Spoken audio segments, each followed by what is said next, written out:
retour sur ce plateau pour prendre Pius Romain Rolland. Bonsoir. Bonsoir. Est-ce que c'était-il opportun que la Cour constitutionnelle soit saisie pour interpréter les trois articles de la Constitution dès lors que les articles concernés sont clairs? Donc je parle ici de l'article 70, 103 et 105 de la Constitution. Oui, madame, vous savez que la polémique qui est née dans la sphère politique congolaise voudrait que chaque camp soit apaisé dès lors il y a divergence de lecture des articles de la Constitution. Et la seule institution qui est à même de donner l'interprétation par rapport aux divergences des vues des acteurs politiques, c'est la Cour constitutionnelle. Et lorsque vous lisez l'article 161 de la Constitution, on vous dit que la Cour constitutionnelle connaît les matières qui relèvent à la demande du président de la République, du gouvernement, de l'Assemblée nationale, d'un dixième de chacun des membres des assemblées provinciales ou nationales, ce qui est tout à fait normal qu'on demande l'interprétation. On ne demande pas de prolonger l'article ou le mandat ou demander à ce qu'il y ait un autre article, c'est puisqu'il y a divergence des vues. Chacun fait la lecture d'une manière transversale et la seule institution qui peut permettre à ce que l'article soit bien compris, c'est la Cour constitutionnelle. Mais alors que surtout l'article 70 où tous ces trois articles sont clairs, ne pensez-vous pas que Pius Romain Rolland, la démarche de la majorité présidentielle et ses alliés à travers la saisine de la haute cour, je parle de la Cour constitutionnelle, veut légaliser, n'est-ce pas, le glissement tant redouté par l'opposition? Non, madame. Quand on parle de glissement, il ne faut pas entendre le langage politique.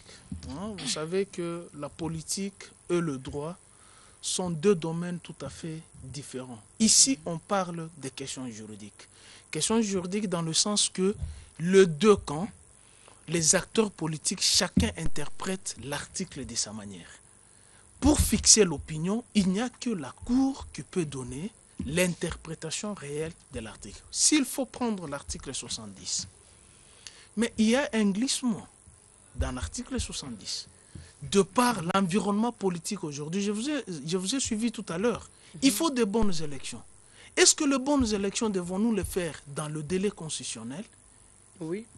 Non, c'est impossible. La communauté internationale a dit que c'est pas Nous impossible. sommes souverains. Moi, je n'aime pas entendre parler de la communauté internationale qui n'a pas une adresse. Je suis Congolais, je suis en train de m'adresser aux Congolais. Et la République démocratique du Congo n'appartient pas à la communauté internationale. C'est un bien commun de l'opposition, c'est un bien commun de la majorité. Si nous admettons aujourd'hui, 55 ans après, madame, que nous sommes indépendants, nous devons avoir du respect à ces peuples congolais qui nous suivent. C'est un peuple qui est mature. C'est référé à la communauté internationale. Moi, je me dis, c'est être encore allié. Revenons aux articles. Nous parlons par exemple de l'article 70 qui dit que le président de la République est élu au suffrage universel direct pour un mandat de 5 ans renouvelable une seule fois. À la fin de son mandat, le président de la République reste en fonction jusqu'à l'installation effective du nouveau président élu. Qu'est-ce qui est difficile à comprendre? Ce qui est difficile. Donc on suppose qu'il y a un article qui demande d'ailleurs que les élections présidentielles soient convoquées au mois de septembre. Madame, je me souviens lorsque j'étais assistant parlementaire, Christophe Lutundola et Tchibangu Kalala, ils avaient initié une proposition de révision pratiquement de 30 ou 35 articles de la Constitution. Mais je l'ai toujours dit, la Constitution n'est pas une Bible. Elle s'adapte à l'environnement politique. Aujourd'hui, nous sommes face aux difficultés qui nous imposent à ce que nous ayons un temps réel pour organiser les élections apaisées. Pourtant, pourquoi je le dis ça? Il est pourtant important par rapport à cette situation, de dire clairement que nous voulons une transition au lieu de chercher des tournures. La transition, elle est politique, mais sur le plan juridique, on attend l'élection d'un autre président. Puisque le président, c'est une institution. La personne du président, c'est une institution. De la même manière que le Sénat a pratiquement glissé faute d'élection, en ce moment-là, le Sénat est légal. Le Sénat est légal, mais n'est pas légitime. À qui incombe la responsabilité? La responsabilité actuelle, c'est aux acteurs politiques congolais. Toute tendance confondue. Je l'ai dit pourquoi? Parce que j'ai entendu tout à l'heure. La CENI, qui est l'arbitre entre les deux camps, qui avait proposé les calendriers partiels avec la complicité de la communauté internationale et de l'opposition, ces calendriers partiels étaient décalés.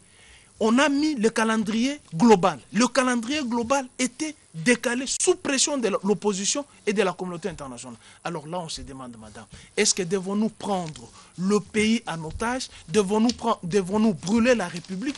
Puisqu'il y a les appétits de certaines personnes qui veulent être au pouvoir. On peut privilégier l'essentiel, plus Romain Roland. Et l'essentiel, c'est lequel? Le temps, c'est le présidentiel et législatif. Non. Selon une certaine opinion. Non, c'est ça justement la lecture biaisée de la Constitution.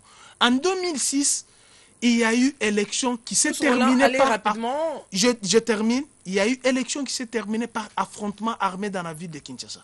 En 2011, il y a eu cette contestation d'une certaine classe politique. Mais pourquoi devons-nous continuer d'aller d'erreur en erreur? Pourquoi ne pas baliser le chemin une seule fois pour toutes?